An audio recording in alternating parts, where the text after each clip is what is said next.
Luego el internet está mal. Listo, doctor, ahora sí. Sí, exacto. Muchísimas gracias, ¿eh? Doctor, aquí estoy pendiente, cualquier cosa. Bien. Muy buena tarde, saludo con el cariño de siempre y la admiración de siempre a todas las personas que se encuentran en esta audiencia virtual convocada en Diplomado de Derecho Procesal Electoral por la Escuela Judicial Electoral del Tribunal Electoral del Poder Judicial de la Federación.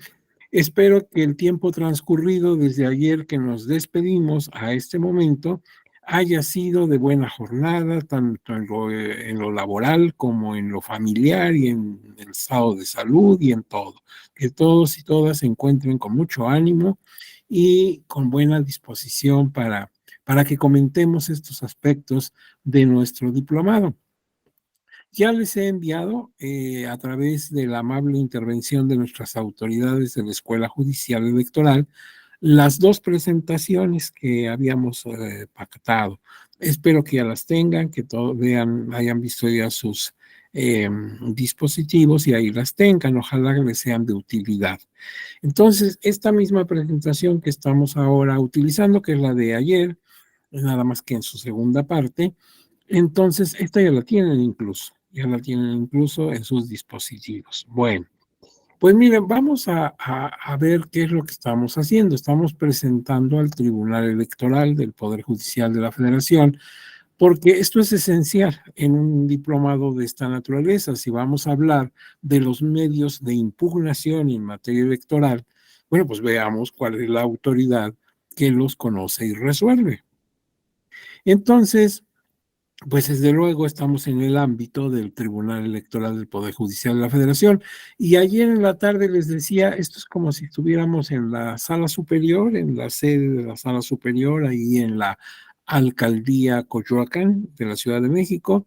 Y yo tuviera el privilegio de recibirlos ahí desde las puertas de acceso y pues llevarlos por los distintos lugares de la sala superior comentándoles lo que sucede en cada una de sus dependencias, qué función tienen, etcétera.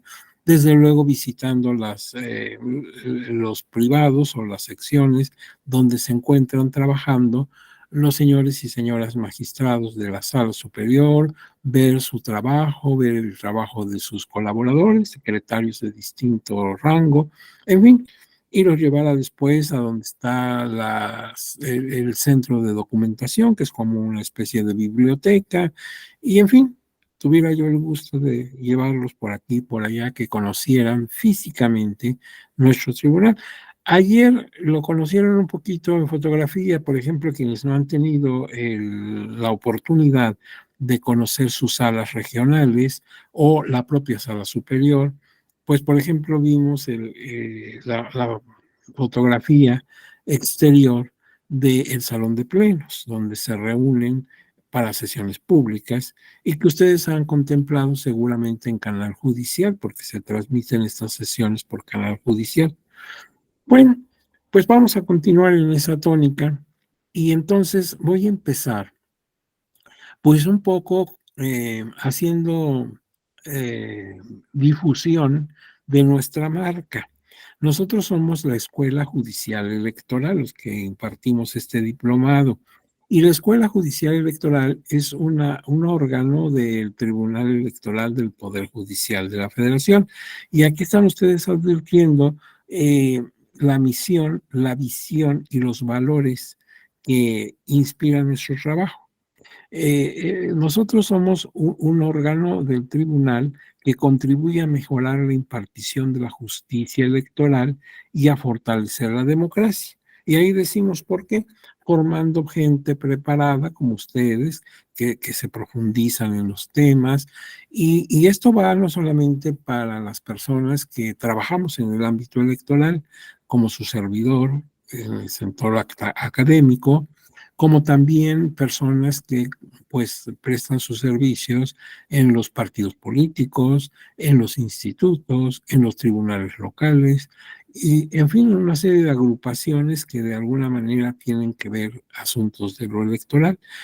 Entre más nos preparemos, entre más tengamos oportunidad de conocer, de acceder a las fuentes, a los libros, a la jurisprudencia, a las conferencias, etcétera, que dictan especialistas, los propios magistrados, magistradas, en ocasiones nos imparten algunas pues conferencias, algunos cursos, que obviamente tienen un valor increíble porque pues son personas que en su día a día están resolviendo asuntos, así que la experiencia acumulada es, pues es un expertise que nos beneficia a todos.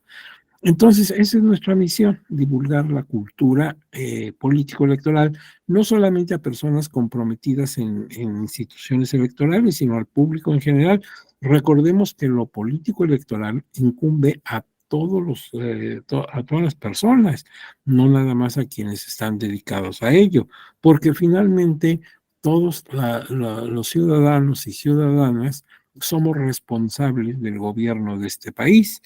En una república, como es nuestro régimen de gobierno, recordemos de dónde viene la palabra república. La palabra república es una palabra que viene del latín, la utilizaron los romanos. Viene de res, R-E-S, res, que significa cosa, y publicae o populus significa del pueblo.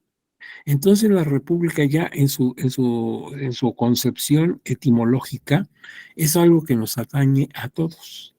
En la república no gobierna fulano o perengana, sino en la república gobernamos todos. Todos somos los gobernantes porque somos los titulares de la soberanía popular, según la teoría de Juan Jacobo Rousseau. Entonces, pues yo soy gobernante de este país, igual que tú, igual que ella, igual que aquella, todos cuantos tenemos la calidad de ciudadanía, pues somos los titulares del poder. Entonces, las personas que están ejerciendo el cargo son en realidad nuestros representantes. Nosotros los nominamos a través del voto popular, pero están a nuestra disposición, son servidores públicos, por eso los llamamos así, son servidores públicos, no son pues la concepción de los viejos monarcas que eran dueños del país. No, no se nos olvide esa concepción porque a veces no la tenemos clara y creemos que las cosas de poder pues son cosas de los políticos, ¿verdad? Pero si yo me dedico a cosas muy ajenas a eso, al comercio, a la ingeniería, a la medicina, a la arquitectura, pues no tengo nada que ver con la política. Para mí nada más es ir a votar en el día de las elecciones. Y estás equivocado, porque en la República todos gobernamos. Y si tú tomas una actitud de no me interesa, no sé, no me importa, pues estás tomando esa actitud precisamente en perjuicio de todo tu país. Así que somos responsables todos. Es como si fuera una empresa, es tu empresa. Tú nombras, claro, a un director general o coordinador o como le quieras llamar, pero tiene que rendirte cuentas. Hay reuniones con los socios para que explique cómo van las cosas. Entonces, incluso si no te conviene, si su administración no es correcta, por eso existe la figura de la revocación de mandato. Entonces, tenemos que primero creérnoslas, ¿sí? Nosotros somos los gobernantes de este país y las personas que detentan cargos son nuestros representantes, son nuestros empleados, en otras palabras. Entonces, queremos que esas personas que somos los dueños del poder, pues estemos lo más informado posible. No podemos tomar decisiones si ni siquiera tenemos idea de cómo está organizado políticamente el país, sus leyes constitucionales y reglamentarias, etcétera. Y digo leyes constitucionales porque tenemos una constitución en cada una de las entidades federativas. Y hay gente que ni siquiera eso sabe. Cuando le dices, bueno, ¿y qué dice la constitución aquí en Michoacán? Ah, pues que tenemos una constitución en Michoacán. No, no sabían, ¿verdad? Porque están muy ajenos al mundo político. Entonces, pues primero tenemos que enterarnos bien. Y esa es la función de la EGE, el divulgar ese conocimiento, tanto para personas que se interesan específicamente por él, que son especialistas, como es el caso de esta audiencia, como el del público en general. Y por eso hay congresos y por eso hay conferencias y por eso hay videos y por eso hay mucho material que podemos y debemos aprovechar. ¿Y cuál es nuestra visión? Nuestra visión es ser un referente académico nacional e internacional en capacitación e investigación aplicada a la materia electoral. Queremos tener esa calidad para ser referente, para que se refieran a nosotros, para que nos citen, para que nos busquen, tanto en el nivel del país como fuera del país. Necesitamos tener pues ese nivel. Y entonces es un gran compromiso para todas las personas que tenemos trabajo ahí en la eje, desde los cuerpos directivos hasta los cuerpos administrativos, técnicos y académicos. Ahora bien, ¿cuáles son los valores que sustentan nuestro trabajo en la eje? Pues en principio nosotros estamos regidos por el mismo código modelo de ética que rige a toda la institución. Y en esto han puesto mucho interés los magistrados y magistradas de la sala superior y las regionales para que todo el personal, incluyéndolos ellos mismos, los magistrados, nos pongamos al día en el conocimiento y aplicación cotidiana de las disposiciones que están en el código modelo.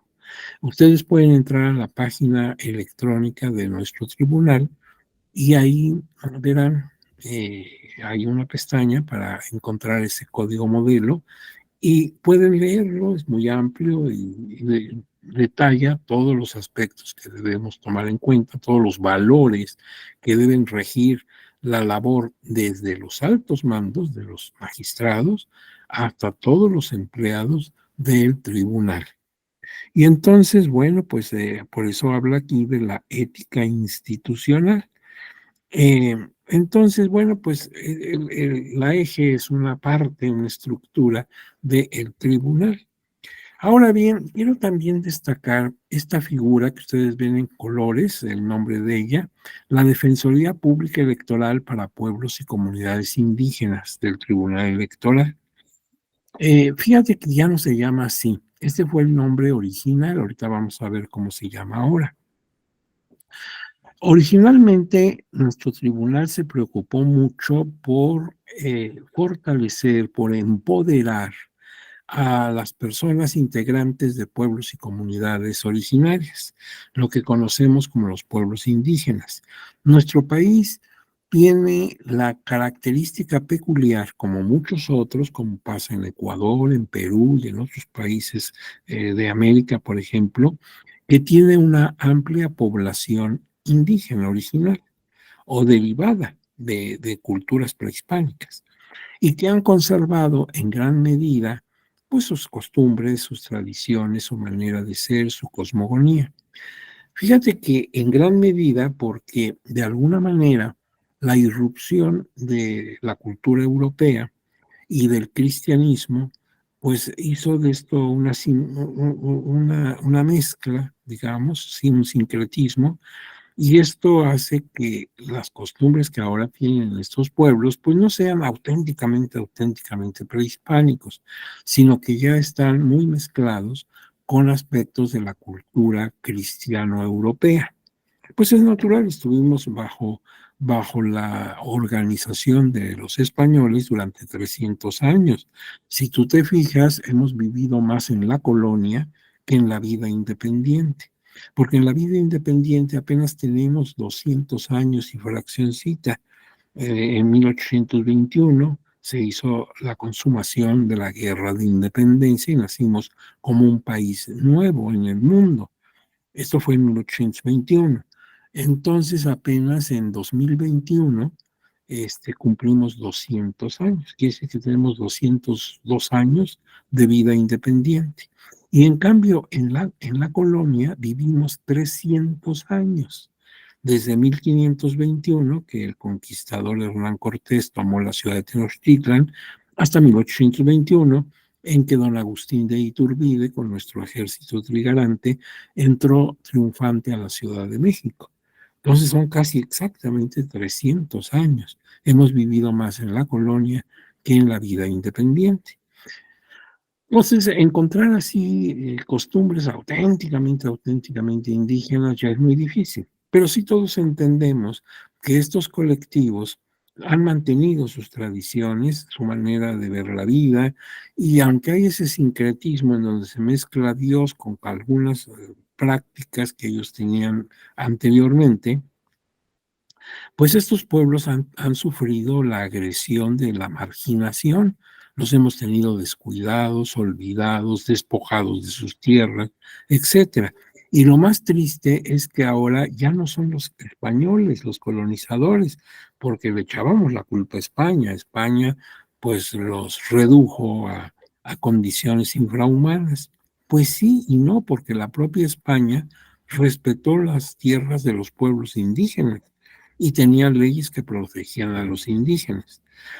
Pero ya cuando nos hicimos independientes, eh, la discriminación, el racismo y todo eso que violenta a estos pueblos ya no lo ejercían los españoles, pues ya se habían ido, sino nosotros mismos, los propios mexicanos, los propios connacionales. Entonces esto pues preocupó desde mucho atrás a las magistraturas de nuestro tribunal y pues hicieron todo lo que podían hacer de acuerdo a las leyes, a la Constitución y todo lo que tenían a la mano para ir protegiendo y empoderando a estos pueblos al grado que se creó esta defensoría pública electoral para estos pueblos. La gente de los pueblos originarios no tiene, en términos generales, hay excepciones, claro, pero en términos generales no tiene cultura jurídica, o sea, no conocen el derecho y entonces eso les dificulta expresar sus agravios, hacer sus demandas, etcétera. Entonces se pensó en que el propio tribunal tuviera un organismo dedicado a atenderlos, a orientarlos, a de alguna manera representarlos incluso ante las propias salas del tribunal. Tomando en cuenta eso, primero, pues que viven en forma muy aislada, la mayoría de ellos, y que no conocen el derecho. Hay excepciones porque hay personas que incluso pues han logrado hacer la carrera de derecho, por ejemplo, y viven en sus comunidades, pero son circunstancias muy ocasionales, no es lo frecuente. Y funcionó bien. Fíjate que incluso se procuraba que los defensores de estos pueblos, quienes actuaban como abogados de ellos, conocieran, si era posible, algún idioma original, el otomí, el náhuatl, lo que tú quieras. Y bueno, sí se logró. Hay gente que, pues, que tiene ese origen, conoce, porque es su lengua materna, una de las lenguas eh, originales, aparte, claro, el español y tal vez el inglés y otros idiomas, como cualquiera de nosotros, pero tienen su conocimiento y dominio de su idioma original. Y eso facilita mucho las cosas porque pueden directamente hablar, entenderles, traducirles, explicarles. Entonces funciona así la defensoría exclusivamente para los pueblos originarios. Pero fíjate que el 19 de agosto del año pasado, 22, o sea, hace un año prácticamente, fue publicado en el Diario Oficial de la Federación una reforma y adiciones a varios artículos del reglamento interno del tribunal. ¿Se acuerdan que cuando vimos la normatividad del tribunal el día de ayer, vimos que el tribunal tiene su propio reglamento? Y entonces ese reglamento interno del tribunal fue modificado en los artículos que era necesario para crear la Defensoría Pública Electoral. Fíjate, ya no se llama de los pueblos originarios, sino se llama ahora Defensoría Pública Electoral, ese es su nombre. Inició sus funciones el 1 de enero de este año, o sea que apenas lleva los 7 meses, casi 8 meses de vigencia. Y entonces, bueno, esta defensoría facilita el acceso a la justicia electoral a las personas en condición de desventaja estructural e histórica.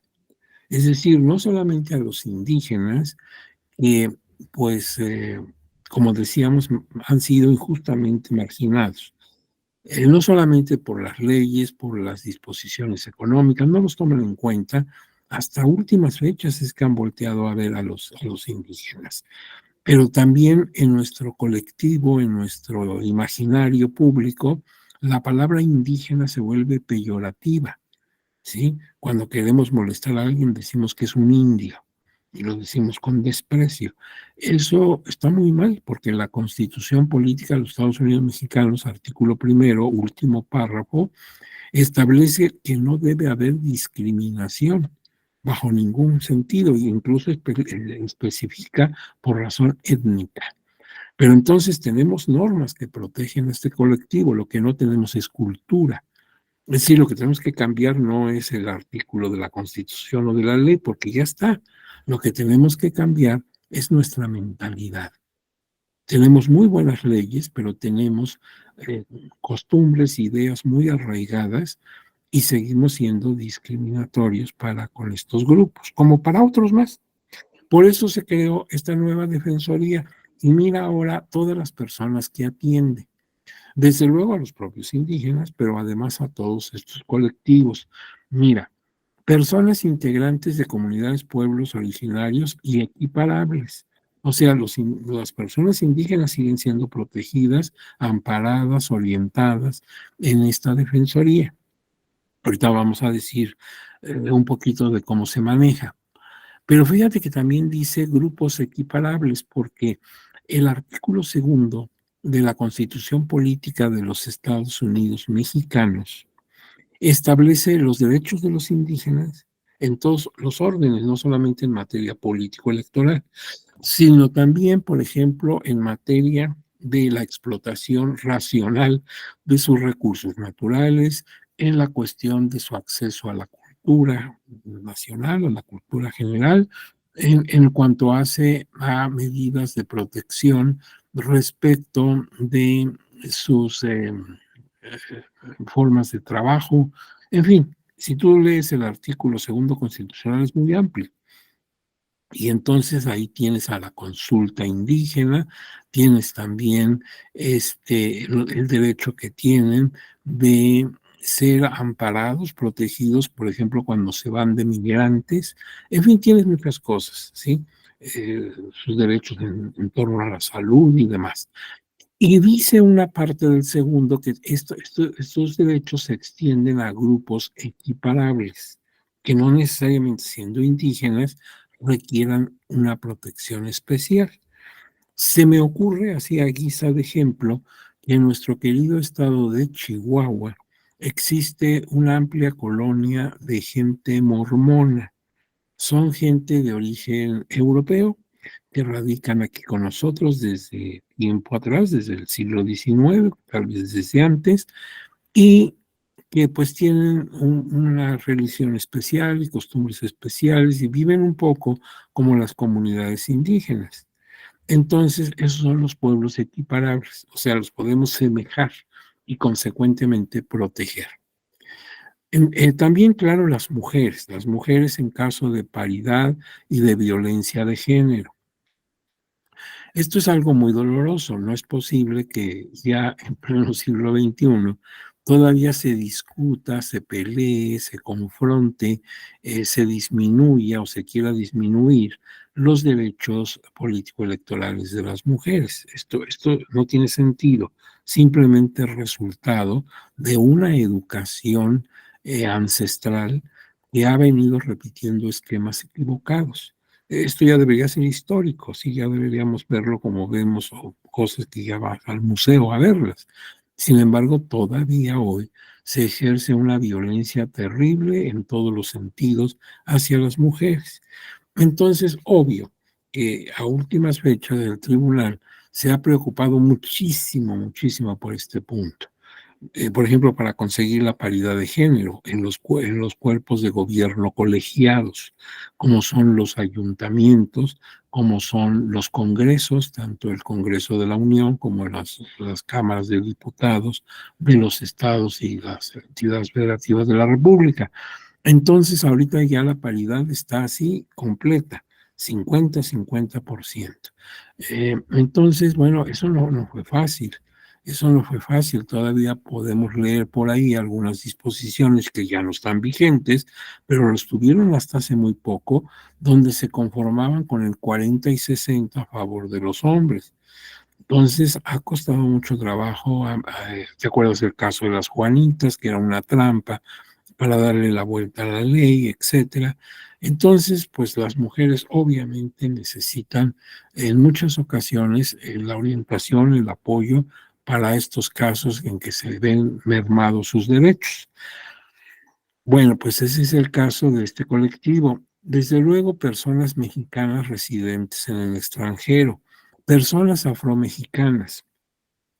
Fíjate que estos queridos amigos y compatriotas afromexicanos, ellos apenas fueron reconocidos sus derechos en 2019.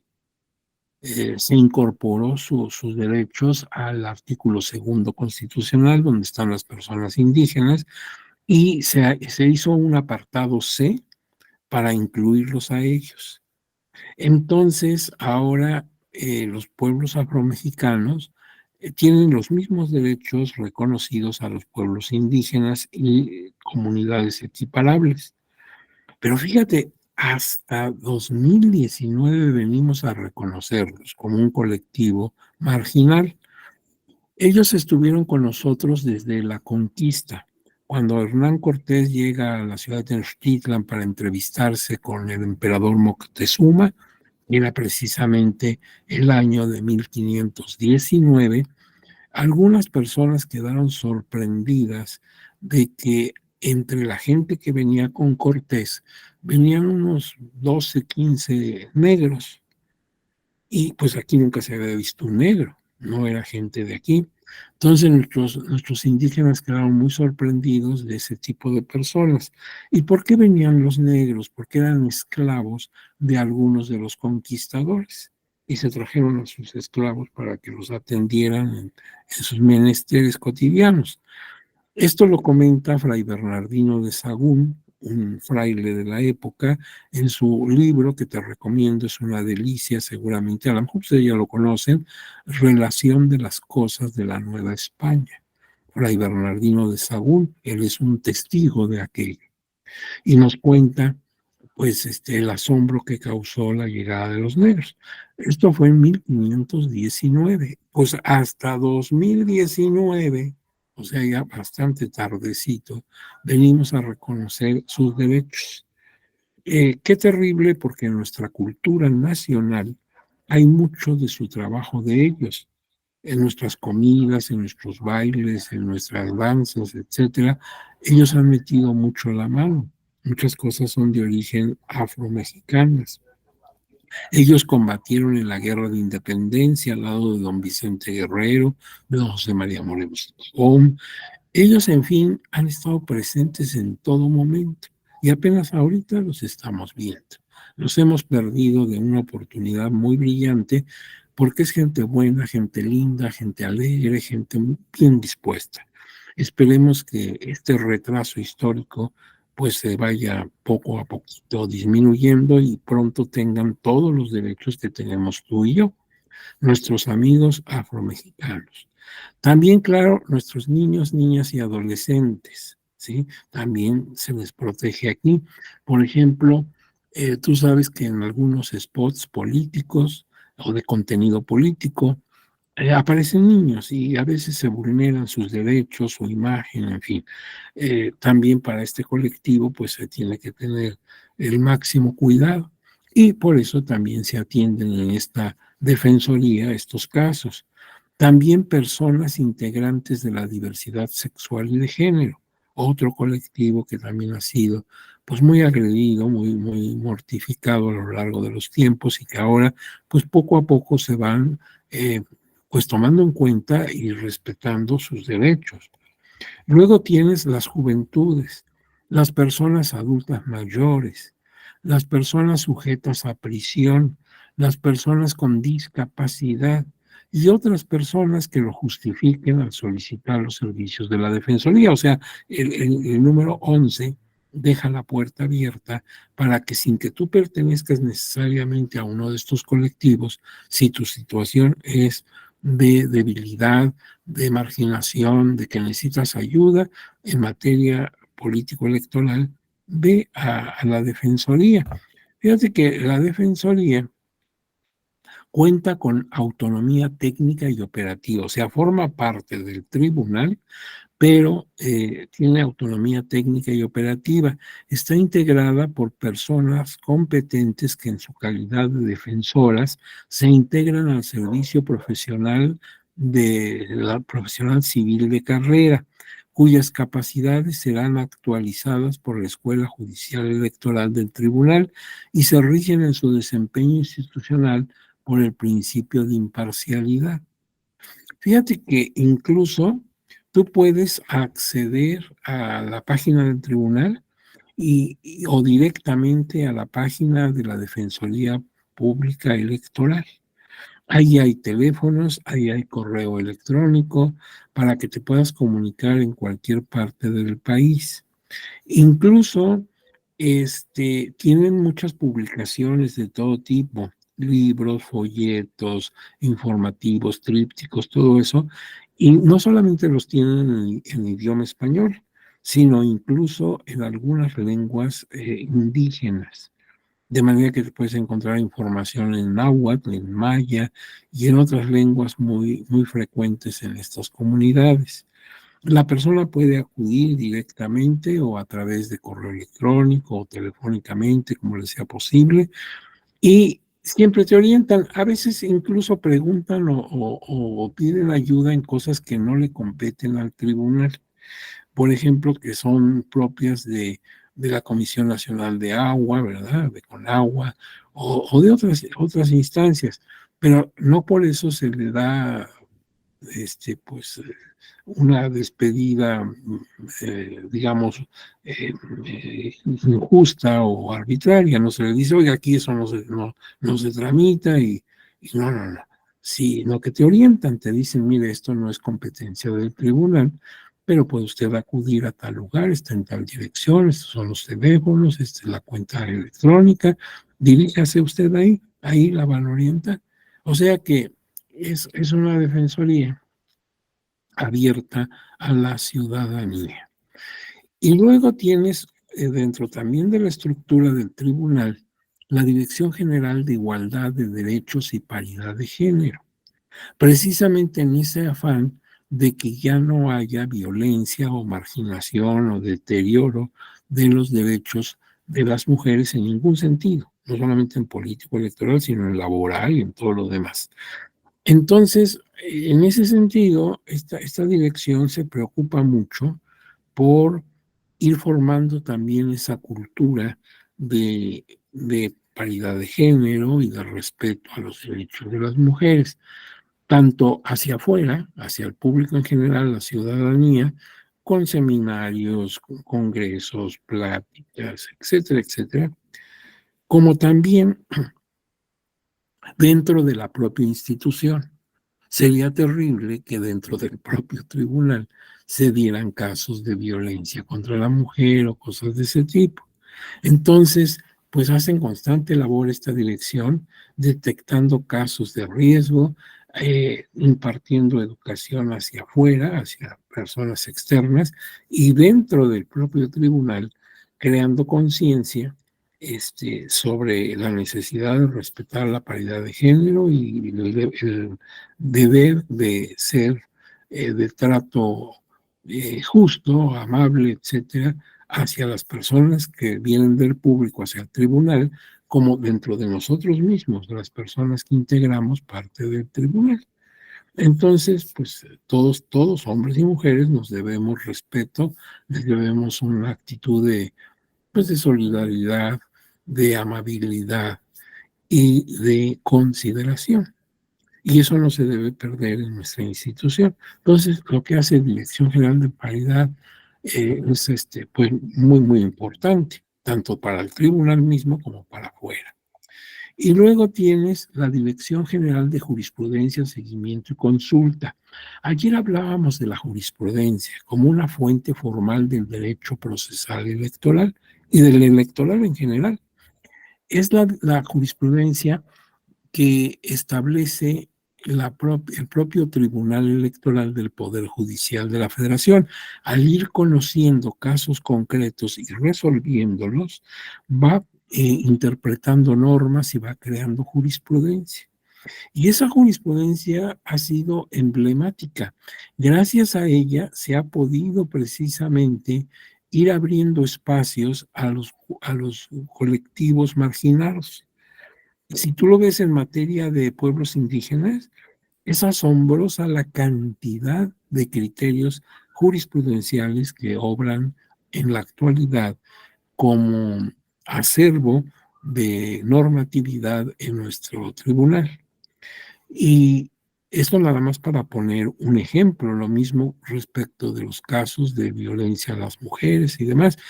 Hay muchísima jurisprudencia y se va generando constantemente, de manera que esto de la jurisprudencia hay que estarlo consultando constantemente, porque si tú abandonas por un mes el seguimiento de la jurisprudencia, ya te quedaste atrasado. Ya hay nuevos criterios, ya hay nuevas disposiciones jurisprudenciales, y entonces tienes que estar casi corriendo detrás de los magistrados y magistradas porque ellos van aumentando su acervo de jurisprudencia. Entonces, si a ti te interesa el derecho electoral, te recomiendo que entres a la página del tribunal y donde está la pestaña de jurisprudencia, ahí las puedes encontrar por orden alfabético de voces, que es lo que te interesa. Por ejemplo, te interesa eh, las, el financiamiento de los partidos políticos, te interesa las niñas, niños y adolescentes, te interesa las candidaturas independientes. El tema que te interese lo pones por voz y sale inmediatamente la jurisprudencia o las jurisprudencias que se refieren a tu tema. Entonces, pues en ese sentido, esta dirección general tiene siempre al día la página de jurisprudencia. Luego tienes la editorial Tribunal Electoral. No te imaginas la cantidad de títulos y de temas y de colecciones pues que tiene editado el tribunal y lo sigue haciendo, está constantemente editando, publicando obras muy valiosas, tanto de autores nacionales como de autores internacionales. La riqueza editorial de nuestro tribunal verdaderamente es impresionante. Constantemente hay esto, ahorita incluso se va a establecer se va a tener una feria de libro en la sala superior, y ahí consigues libros a muy bajo precio, y los del tribunal suelen ser gratuitos. Entonces, y son títulos muy buenos, títulos muy interesantes, de muy buenos autores. De manera que en ese sentido no te pierdas las publicaciones del tribunal. Seguramente ustedes conocen algunas o varias de ellas, pero la producción es impactante. Fíjate que precisamente en tu diplomado, el que te interesa a ti, el de Derecho Procesal Electoral, hay un manual de los medios de impugnación en materia electoral. Todo el contenido de tu diplomado está ahí en artículos de distintos autores. Está el juicio para la protección de los derechos políticos electorales del ciudadano, está el recurso de apelación y todo tu diplomado está ahí con jurisprudencia actualizada, con casos relevantes, con comentarios interesantes. Y tú dices, bueno, ¿y cuánto cuesta o dónde lo compro? Está en página electrónica incluso. Lo puedes localizar, no necesitas gastar. Bueno, gastar sí tu tiempo para leer poco a poquito ese manual. Pero este sería pues un gran apoyo para tu diplomado, es decir, un complemento muy bueno. Y está hecho por varios autores, algunos de ellos los conoces, son profesores que te han impartido este diplomado, que te lo van a impartir, u otros. Entonces, pues hay que ver ese manual. Por ponerte un ejemplo de lo interesante que publica el tribunal. Este es un solo ejemplo, de lo muchísimo que produce, de todos los temas que te imagines. Incluso tiene una colección muy interesante, que es la que alcanzas a ver, a lo mejor no muy claramente por lo pequeño de la transparencia, de la lámina, pero ya como ya tienes el documento, lo podrás ver mejor en tu pantalla. El que está casi donde está el símbolo de eje, en la parte inferior. Alcanzas a ver ahí una portada, ¿verdad? Que tiene como un semicírculo. Bueno, ahí se trata de sentencias relevantes, pero de carácter internacional. Claro, todas en materia electoral. Y entonces se han publicado sentencias de tribunales europeos. Hay por ahí un caso muy interesante del tribunal griego, hay otro muy interesante de los Estados Unidos y así. Entonces, eso te da un panorama internacional, te abre una ventana y en una edición muy pequeñita, o sea que lo terminas de leer a la hora de tu café y te das cuenta de los problemas que han tenido que resolver por allá y cuáles han sido los criterios de gente que es pues totalmente diferente a nuestra idiosincrasia y a nuestra cultura jurídica. Entonces, te digo, son ejemplos, ¿verdad?, de lo mucho que ha publicado el tribunal. Ahora, aquí hay un mensaje de nuestro presidente, magistrado presidente del tribunal, que es el magistrado Reyes Rodríguez Mondragón. Él en alguna ocasión ha dado este mensaje muy interesante donde nos dice cuáles son los propósitos del tribunal. Por ejemplo, dice tener una justicia electoral más abierta y ciudadana. Dos, protección de los derechos político-electorales robusta. Tres, modernización administrativa para el ejercicio eficiente de los recursos públicos. Cuatro, mejora de la carrera judicial que siguen los funcionarios públicos encargados de la impartición de la justicia electoral y de labor administrativa. Uso racional, democrático de las tecnologías de la información para una gobernanza electoral en el marco de un código de ética actualizado al que yo me refería. 6. Una modernización de la tecnología para la gestión judicial orientada a fortalecer decisiones confiables y de resoluciones consistentes y transparencia judicial y vinculación estratégica entre las distintas áreas del tribunal. Que todos los que colaboramos en el tribunal estemos enterados de qué hace cada área y apoyemos con lo que tengamos que apoyar esas tareas. Somos equipo, un enorme equipo y formado por personas de alta calidad en lo que hace.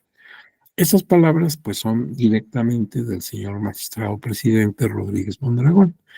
Pero fíjate, qué interesante porque nos habla de la importancia que le está dando a la ética y a la transparencia.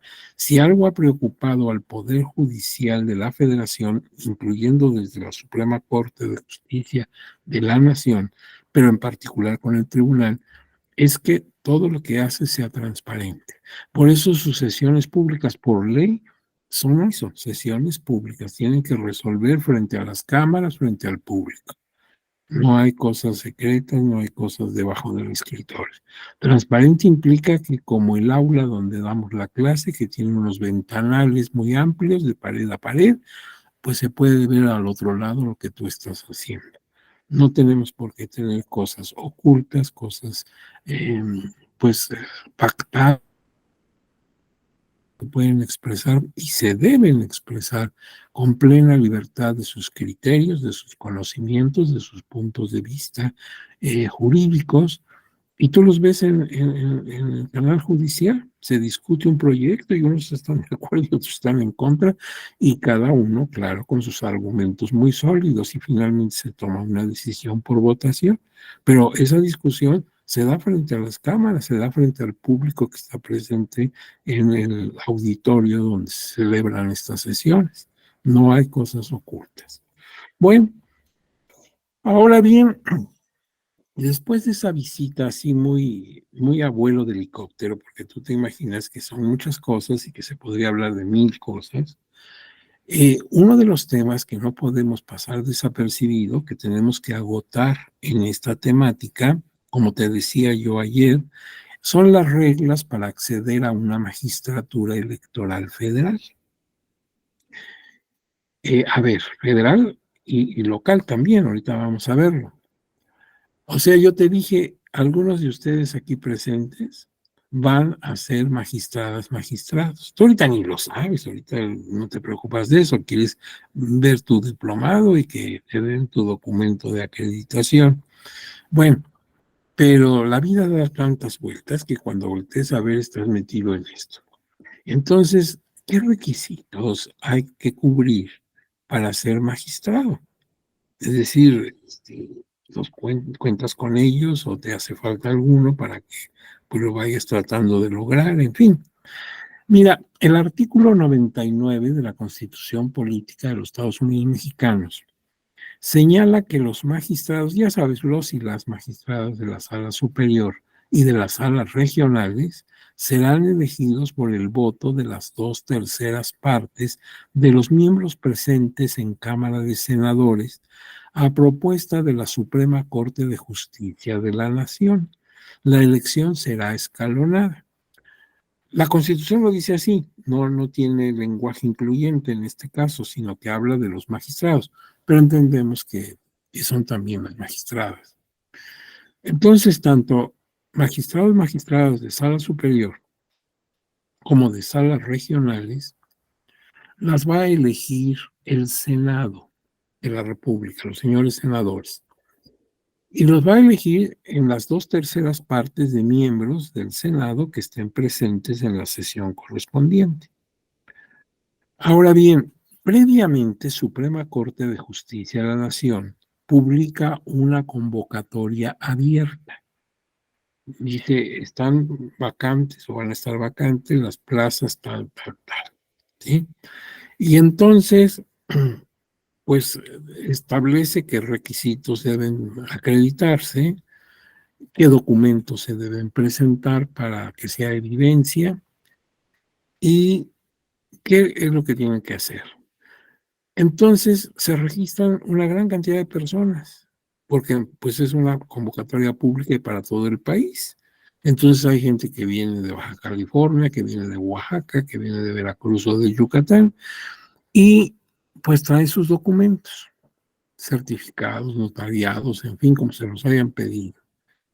Y de esta situación, Suprema Corte pues ve los perfiles, ve si cumplen requisitos, descarta personas que no están cumpliendo requisitos.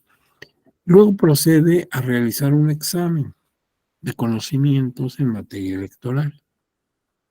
Las personas que acrediten esos exámenes pasan a otra etapa, la de una comparecencia ante los ministros y ministras de la Corte, pues para ver su manera de desenvolverse, su manera de conocimiento de los asuntos políticos, electorales, etcétera. Y de ahí, por cada plaza vacante o que va a quedar vacante, se forma una terna. Si hay una magistratura, se nombran 3 posibles personas y ya pasaron por el filtro de Suprema Corte. Y la Suprema Corte presenta esas ternas al Senado de la República. Señores senadores y señoras senadoras citan calendarizadamente también la comparecencia y pueden preguntar y pueden darse una cuenta de cómo son esas personas, cuáles son sus puntos de vista en ciertas cosas, en fin. Y ya sobre eso se hace la elección en la Cámara de Senadores. Ahora, en cuanto a requisitos, dice la Constitución, y esto lo dice en el artículo 99, que los requisitos para la sala superior, para magistrados y magistradas de sala superior, que como sabes es el órgano supremo de autoridad en tribunal, deben ser los mismos que les pedimos a las personas que quieren ser ministros o ministras de Suprema Corte. Y ahorita vamos a ver cuáles son esos requisitos y en dónde están. La Constitución nada más dice, deben ser mínimamente los mismos que se piden a ministro de la Corte. ¿Y cuánto tiempo los van a nombrar? Son por 9 años. 9 años su nombramiento, no se prorrogan, ¿sí? Y por otro lado, van a ser sus nombramientos escalonados. O sea, no salen todos los magistrados que integran un pleno, sino unos y otros quedan todavía ahí para que cuando sean renovados en el siguiente momento. Esto con el propósito que siempre haya en todos los plenos gente con antigüedad, con experiencia, con conocimientos. Bueno, entonces, para las salas regionales, los requisitos que se van a exigir son los mismos que se piden para ser magistrado de tribunal colegiado de circuito. Entonces, fíjate que sí, baja el nivel de requisitos. Para ser magistrado o magistrada de sala regional, en Guadalajara, en Toluca, en la sala especializada, entonces son requisitos equiparables a ser magistrado de tribunal colegiado de circuito. Si se convoca para sala superior, son más elevados, son requisitos como los tendrías que tener para ser ministro de la Corte. Ahora bien, son 9 años también su ejercicio y son improrrogables, pero sí pueden ser removidos a cargos superiores. Por ejemplo, un magistrado o una magistrada que presta sus servicios en la sala Guadalajara podría ser removida para ocupar magistratura en sala superior. Esto no les pasa a quienes están en sala superior, porque la sala superior es el órgano de cúpula. Entonces ya terminan sus 9 años, ya no hay posibilidad de prórroga.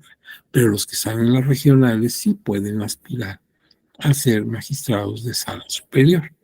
Se debe tomar en cuenta el requisito de escalonamiento de los nombramientos, dice aquí, pues sí. Por eso es que si tú eres magistrada en la sala Toluca, pues puedes aspirar, si abren la convocatoria, a ser ahora magistrada de sala superior. Bien, vamos a ver qué requisitos se necesitan para ser ministro de la Suprema Corte, que es lo que le piden a magistrados y magistradas que van a ser de la sala superior.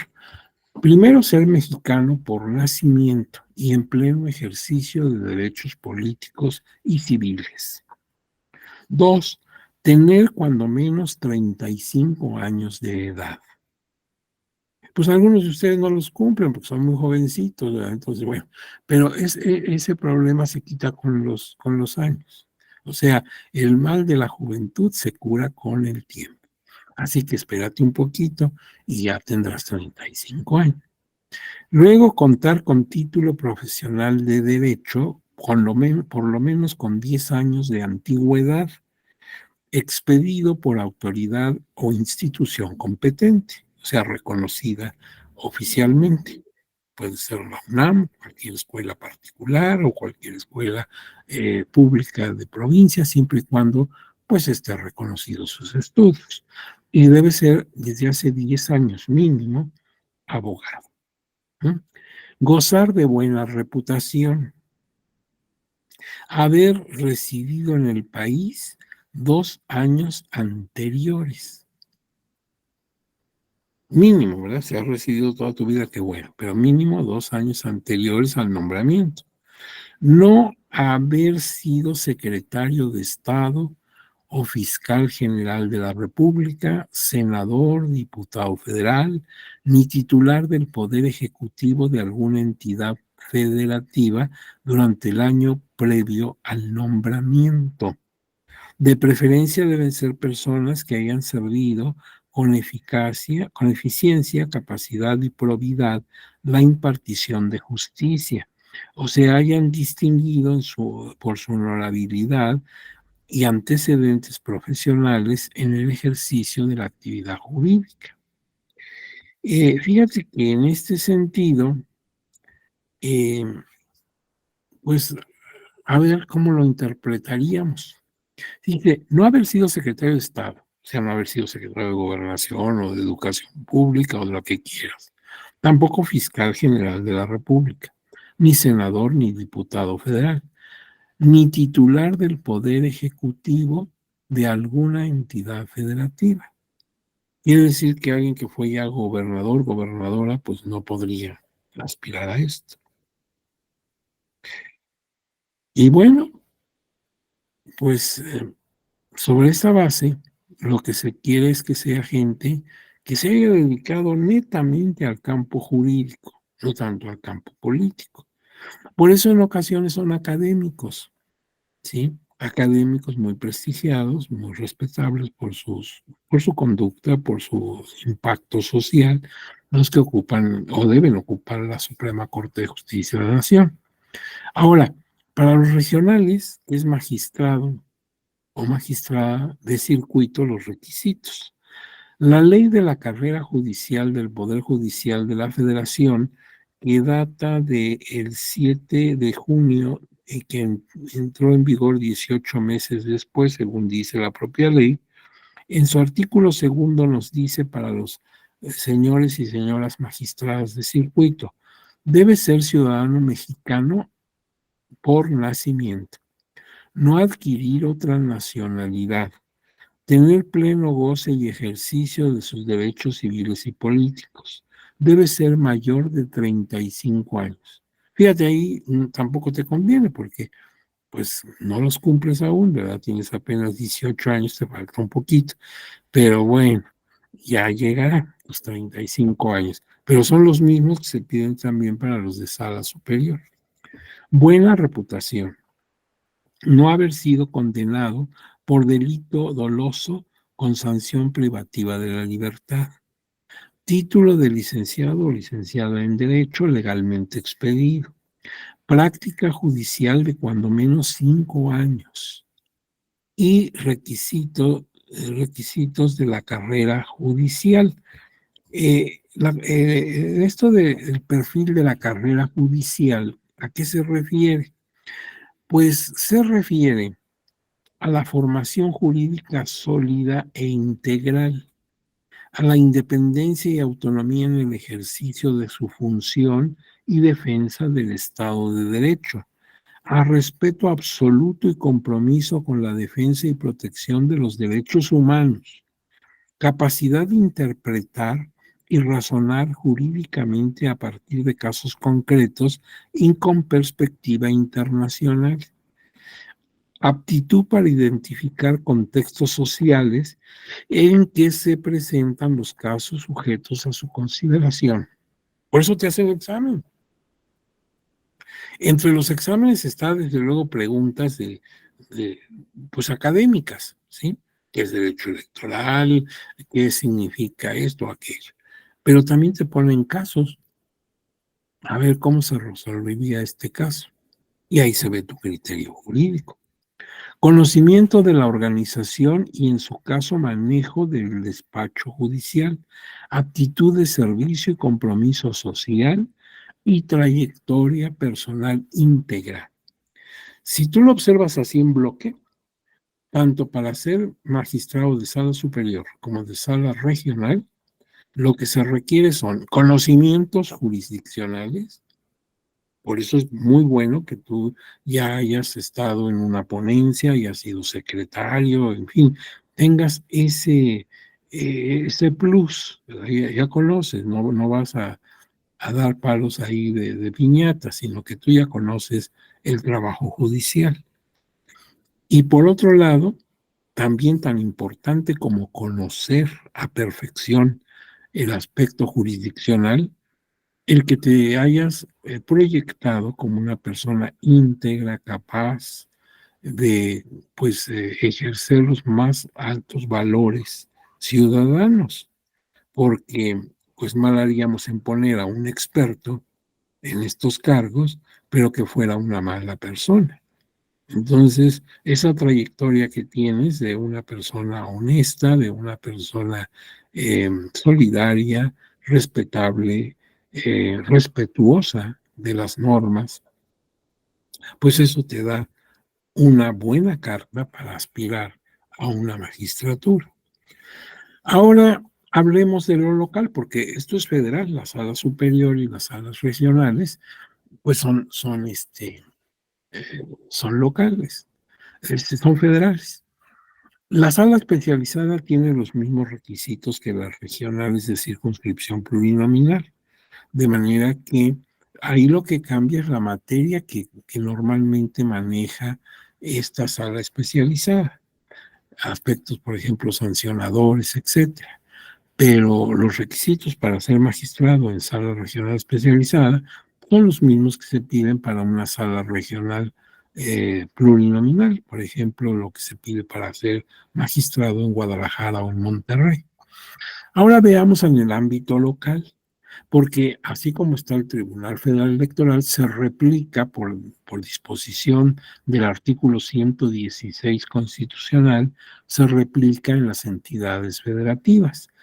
En conclusión, cada entidad tiene su propio tribunal electoral local, que radica en la capital de la entidad federativa. Entonces, ¿cómo están esas autoridades?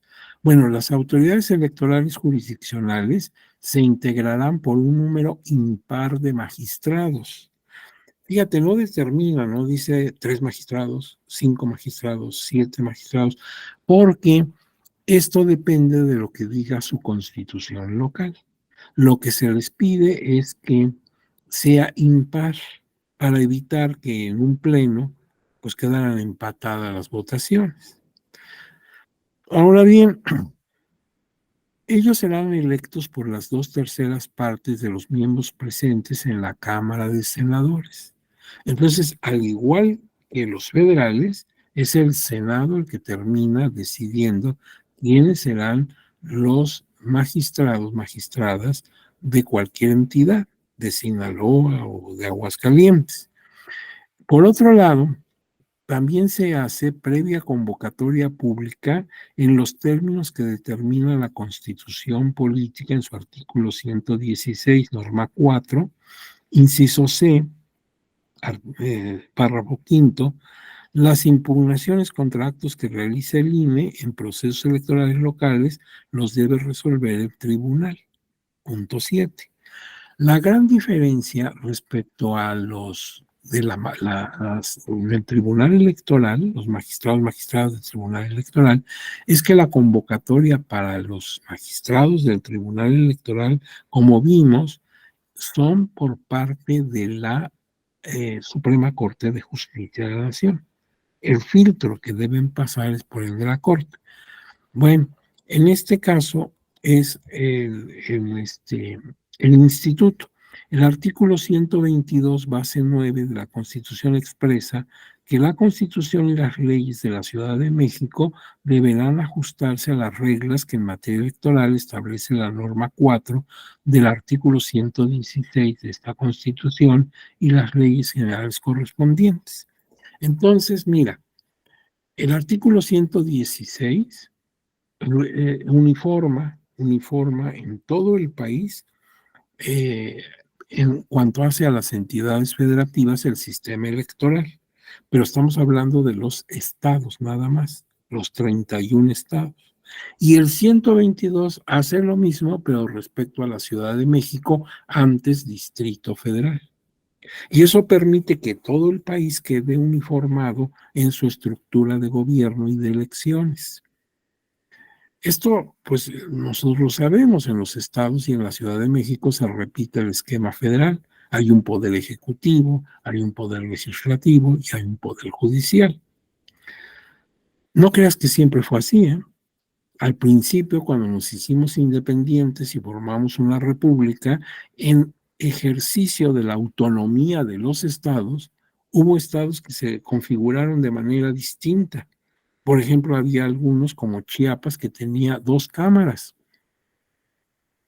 locales, como en el federal, que son 2 cámaras, diputados, senadores. Entonces, pues no podía ser este desorden.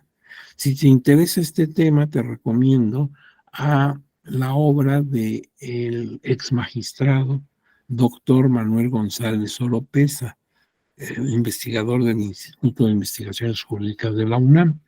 Él tiene un libro muy interesante donde se ve la justicia electoral en las entidades federativas. Y oh, sorpresa, cada estado se ajustaba como pensaba que era correcto. Hoy ya eso no se puede, porque el 116 uniforma a los estados y el 122 a la Ciudad de México. Y entonces se replica el sistema federal hacia las entidades federativas. Las autoridades electorales locales solamente pueden intervenir en los asuntos internos de los partidos políticos en los términos que expresamente se señalen. Esa limitación también la tienen los órganos federales. Esto es para permitir que los partidos políticos sean realmente órganos independientes que no estén necesariamente sujetos a una voluntad superior, porque no podrían ser partidos políticos y tienen que someterse a criterios oficiales. La Ley General de Instituciones y Procedimientos Electorales, en su artículo 105, dice: las autoridades jurisdiccionales locales son órganos jurisdiccionales especializados en materia electoral. Gozarán de autonomía técnica y de gestión e independencia en sus decisiones. Sus principios rectores son certeza, imparcialidad, objetividad, legalidad, probidad. No estarán adscritos a las entidades federativas, al poder judicial de las entidades federativas. Fíjate una cosa, qué curioso. El Tribunal Electoral del Poder Judicial de la Federación, el federal, hasta en su nombre lo dice, el Tribunal Electoral del Poder Judicial de la Federación. Entonces, nuestro Tribunal Federal forma parte del Poder Judicial Federal. En las entidades no. En las entidades no son parte del Poder Judicial de ese estado, sino son tribunales autónomos, porque así los diseñó la Constitución. No quiere que dependan del Poder Judicial, que sean parte del Poder Judicial local, para darles precisamente autonomía. Ahora bien, dice aquí que los tribunales electorales locales se compondrán de 3 a 5 magistrados, observando paridad de género, alternando el género mayoritario, y actuarán en forma colegiada. Su ejercicio será de 7 años. Serán electos en forma escalonada por las 2/3 partes de los miembros presentes en el Senado y serán responsables de resolver las impugnaciones electorales locales. Esto dice el artículo 106 de la Ley General de Instituciones y Procedimientos Electorales. La regulación total del proceso para designar a los jueces, a los magistrados electorales locales, lo encuentras en esa ley, en la Ley General de Instituciones y Procedimientos Electorales, entre sus artículos 105 y 118 inclusive. Bueno, pues vienen las conclusiones, pero como ves, pues hay que tener en cuenta los requisitos que se piden para una magistratura o para otra. Seguramente tú los puedes cumplir y en la oportunidad que consideres puedes concursar para obtener una magistratura. Te digo, sale la convocatoria abierta, todo el mundo que se interesa se inscribe y bueno, pues unos surgen de la convocatoria de la Suprema Corte de Justicia de la Nación, los federales, otros del Instituto Nacional Electoral, los locales, pero finalmente todos desembocan al Senado, quien determina qué persona de las ternas que le envían va a ocupar la magistratura. Ahora bien, vamos a las conclusiones, que ya sabes que esas conclusiones pues, son mis conclusiones, ¿sí? Vamos a ver si coincidimos. Desde tiempos remotos, en materia de elecciones, se ha tenido necesidad de asegurar estos aspectos: calificación de las elecciones y el conocimiento y resolución de las impugnaciones que se plantean. ¿Te acuerdas que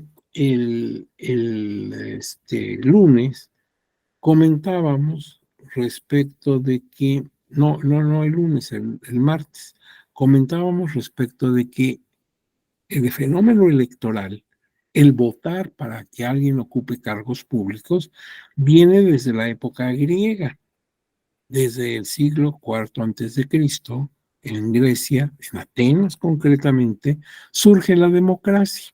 Hasta la palabra es de origen griego, demos pueblo, kratos poder, el poder del pueblo. Y entonces surgió la necesidad de hacer elecciones. Se hacían en sesión pública, acudía la gente, ponían, por ejemplo, una olla de barro. Era una urna, una auténtica urna de barro, y daban a las personas participantes dos pedazos de barro, tepalcates le dirían en el pueblo, una en sentido favorable y otra en sentido negativo. Y entonces iban pasando por lista las personas que iban a votar, fulanito, y delante de todos depositaba una de las dos fichitas en la urna y la otra la tiraba en un cesto que estaba al lado. Todos habíamos visto que votó, lo que no sabemos en qué sentido votó, porque pues esto lo decía la fichita que arrojó. El voto ya era secreto. Cuando todos terminaban de pasar, delante de todos, el que fungía como presidente, diríamos ahora, de casilla, y ayudado de un colaborador, sería una especie de secretario, volteaban la olla y salían todas las fichitas. Se cercioraban que no quedara ninguna por ahí atorada. Y cuando ya estaban todas, empezaban a seleccionar los que habían dicho que sí, los que habían dicho que no. Ese es el escrutar, el escoger. Y entonces se formaban dos montones, unas de sí y otras de no. Venía la segunda operación, el cómputo, el sumar. A ver, todas las de sí, todas las de no. Y ahí se veía quién había ganado la elección. Entonces, pues había todo un procedimiento. Y había que ver si esas elecciones eran válidas, si habían cumplido requisitos de la época. Entonces, a eso le llamamos calificar la elección. Es válida, cumplió, o no lo es, entonces queda nula la elección. Esa es una cosa. Y la otra, resolver las controversias que se suscitan, porque necesariamente es un ejercicio que implica pues mucha carga emocional, muchísima. Imagínate una elección, pues cada quien tiene intereses encontrados y eso puede dar origen a una serie de confrontaciones. Tiene que haber un árbitro que diga quién tiene razón, que ponga un poco de orden. Y eso es lo que explica la existencia de tribunales, de autoridades que digan, pónganse en orden, él tiene razón, tú no la tienes, en fin, pero que tenga la autoridad para hacerlo. Entonces son dos papeles que debe cumplir y hasta la fecha cumple un tribunal electoral, sea federal o local, resolver controversias y calificar en su momento con las elecciones.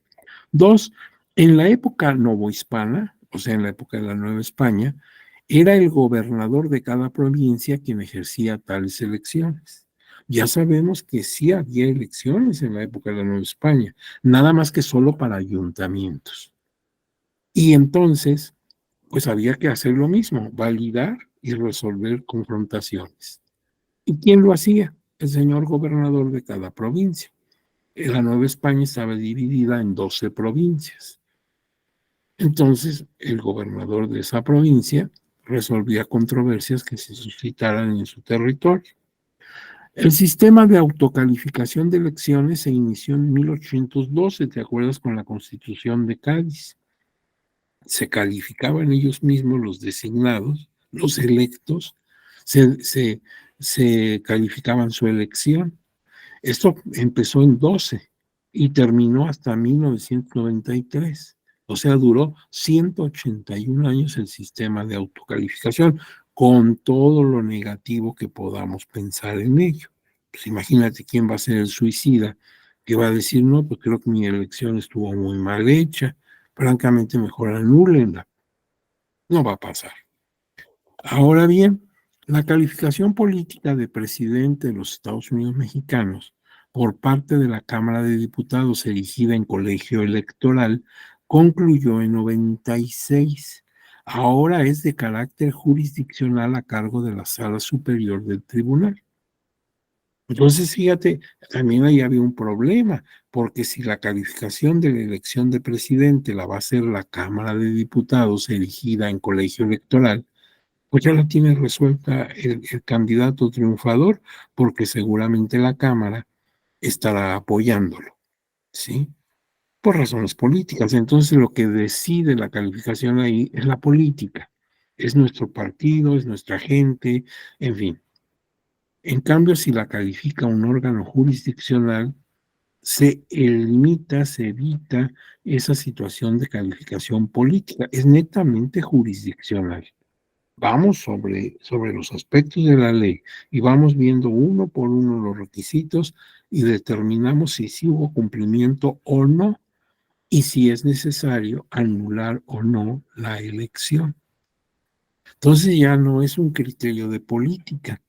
No dejes de votar por esto porque pues nos puede traer consecuencias en el partido. No, los magistrados no tienen por qué tener esas consignas. Y por eso la resolución para calificar elección presidencial, y ya tenemos varias, desde el presidente Fox hasta el actual presidente López Obrador, cuya elección ha sido calificada en sede jurisdiccional, pues son documentos muy amplios, son archivos, son expedientes de una gran cantidad de cosas, porque se va viendo punto por punto las impugnaciones, si es que las hubo, se va dando respuesta cabal a cada una, y aún no teniendo impugnación, se determina si cumplió o no requisitos completitos. Entonces, pues es mejor que la calificación sea jurisdiccional.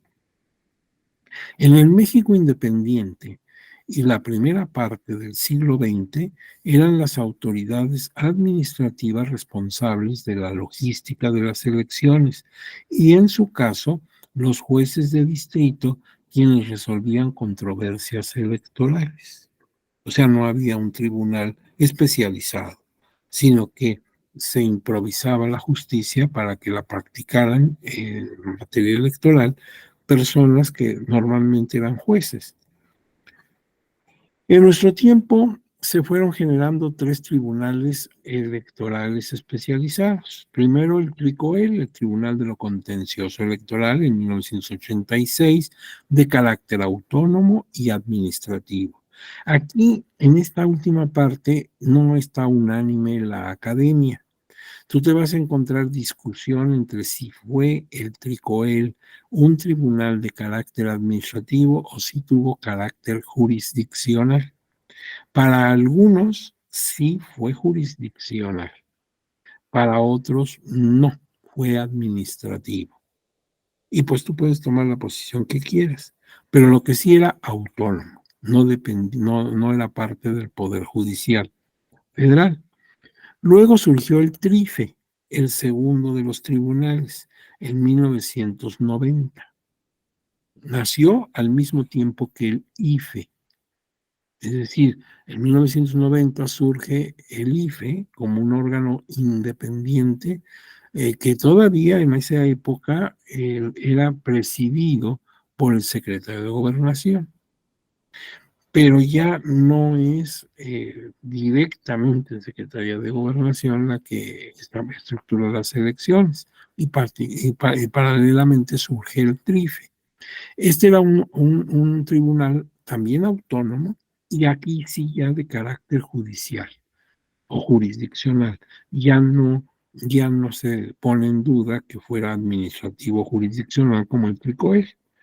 Y finalmente en 96 surge nuestro actual tribunal, que ahora constituye parte del Poder Judicial Federal y de control, y es un tribunal de control constitucional, legal e incluso convencional.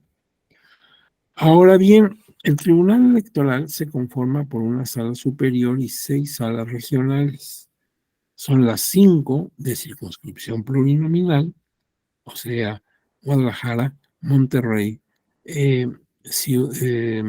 Jalapa, Ciudad de México y Toluca.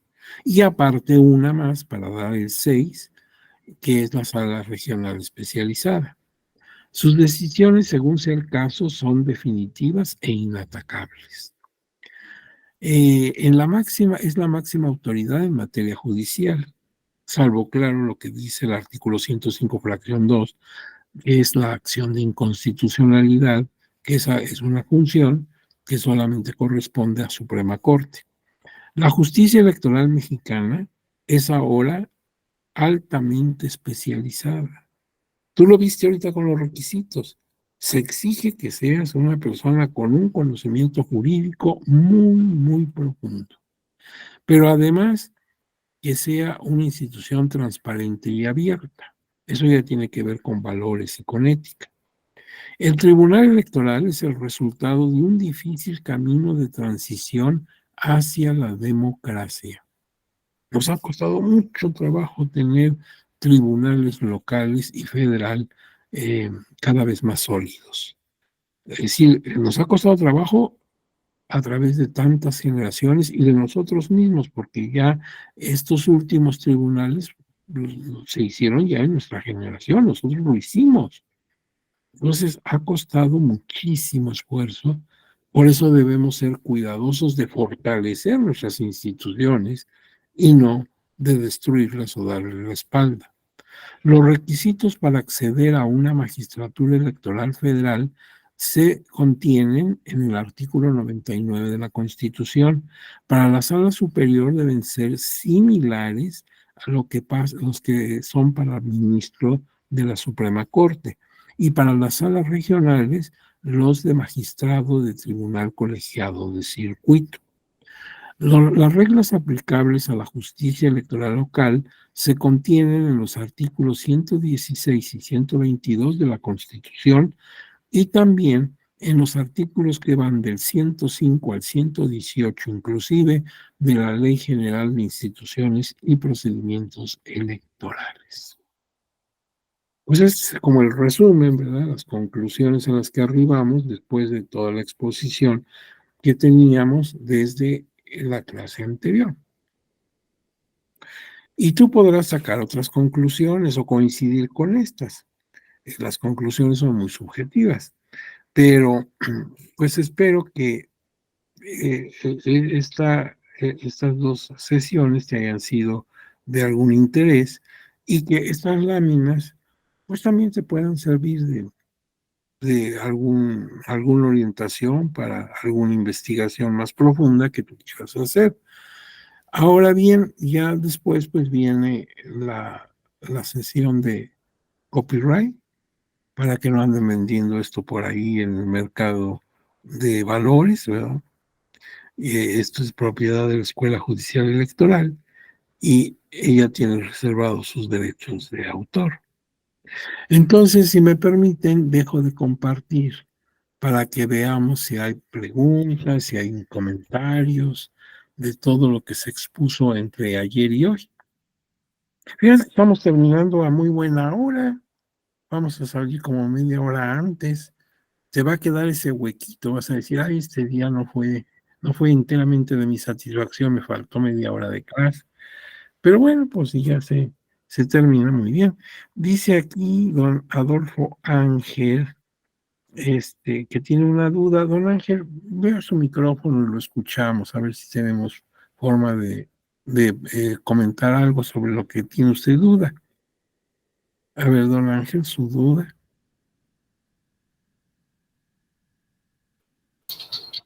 Comenta que no tiene micrófono. No tiene micrófono. Ya lo intenté, dice, pero no sirve mi micrófono. Mire, hay una opción. ¿Podría usted escribir su duda muy concreta? Y así nos enteramos todos. Sí, ya le escribió, profesor. A ver. ¿Me permite leérsela? Sí, sí tiene usted la bondad. Doctor, buenas tardes. Tengo una duda. las magistraturas en funciones o por ministerio de ley que cubren una vacante en las salas regionales deben cumplir con los mismos requisitos que una magistratura que fue designada por el Senado? Ujú. En principio sí, pero lo que suele pasar, esos que se le llaman por ministerio de ley, soy magistrado por ministerio de ley. Algunos bromistas dicen por ministerio de ley, pero sí debe cubrir los requisitos. Generalmente son personas que están fungiendo como secretario general de acuerdos de la sala. Y entonces sí puede suplir las ausencias de los magistrados. Hay varios casos y sí se cubren los requisitos similares. Ajá. Pero se han dado ya muchos casos sobre esto. Y a veces se queda congelado, porque luego tardan muchísimo en que los designen.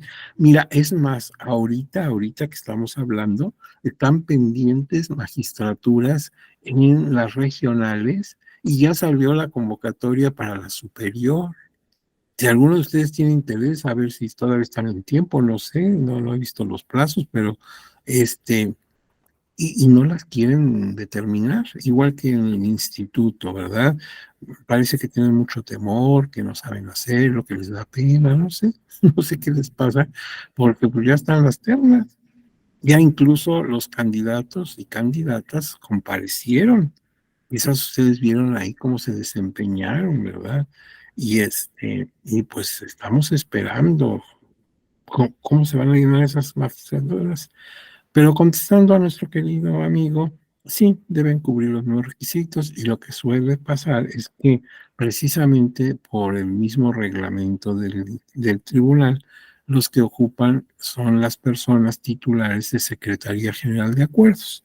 Puede ser un varón, no puede ser una mujer, eso no tiene trascendencia. La persona que ocupe Secretaría General de Acuerdos. Incluso en las sesiones ya aparece ahí como llenando ese hueco para que puedan sesionar, porque si son 3 magistrados en las salas regionales, nos faltaría uno. Ese es el caso, ¿verdad? Bueno, pues le mandamos a nuestro amigo un abrazo muy fuerte que no nos va a poder contestar porque no tiene micrófono. Está censurado, está sancionado. ¿Cómo ven? Le mando un fuerte abrazo, don Ángel, y espero haber respondido su pregunta. Y ahora, pues miren, no sé, vamos a preguntarle al ingeniero Galván, a ver si tiene algunos asuntos en su computadora. Ingeniero Galván, ¿tiene usted algo pendiente ahí? No, doctor, de hecho ya nada más fue esa pregunta que le hicieron favor de leerla, no veo algún otro pendiente, sí, bueno, como usted me diga. Muy bien, entonces ingeniero, pues le mando desde aquí un fuerte abrazo con mi gratitud por todo su apoyo, ahí los seguiremos molestando y a ustedes, bueno, pues ya nos veremos en otra ocasión, ¿de acuerdo? Los voy a echar de menos, pero bueno, así son las cosas. Que tengan una tarde muy tranquila y muy exitosa. Se cuidan mucho, porque todavía hay que tener precauciones. Y les agradezco sus mensajes y sus muestras de afecto. Están plenamente correspondidos. Muy bien, ingeniero, pues salimos del aire, ¿verdad? Volvemos a la privada.